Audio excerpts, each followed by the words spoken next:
Having not played any twin-stick shooters in a long while, I was cautious as to how I'd take to Gatling Gears. My worries were founded in the monotony that can occur in level design. I was surprised at what I found. Gatling Gears is developed by Vanguard Games. Being the second game in their portfolio, these developers have moved away from their first venture, which was a turn-based strategy game called Greed Corp. Gatling Gears is in the same universe called Mistbound.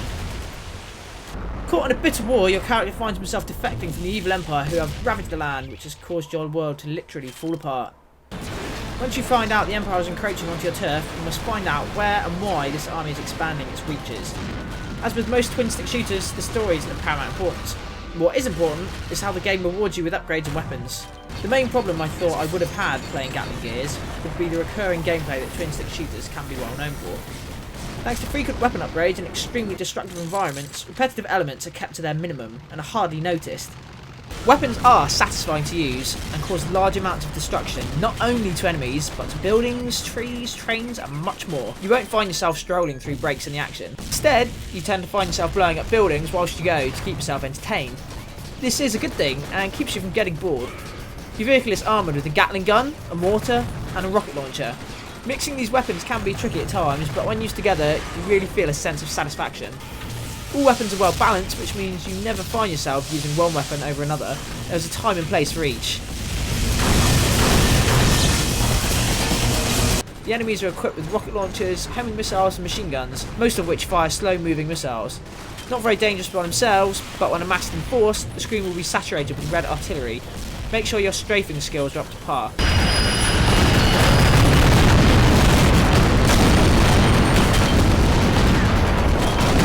Avoiding weapon fire whilst giving out plenty of your own requires good multitasking. It does make for some satisfying moments though.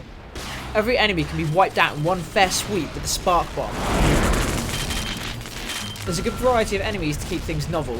I love the way in which each environment incorporates enemies to shift the perspective of where each attack originates. When enemies are near, expect to be bombarded with explosions and blasts. The sound effects are, in a word, intense. This adds to the hectic action and helps to keep you immersed and always on your toes. If you want to feel like you're being shelled to hell, then play this game. Gatling Gears is a sexy looking game, with idyllic green forests, storm-drenched army bases, water-starved deserts and more.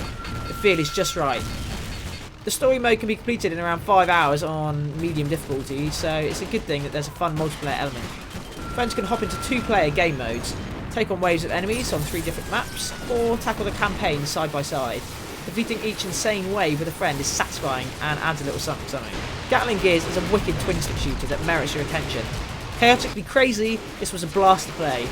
Value for your money is what this game offers. You'll be doing yourself a favour by picking up this title. You can find Gatling Gears on Steam, Xbox Live and the PlayStation Network. For more game reviews, make sure your first stop is Game Pass.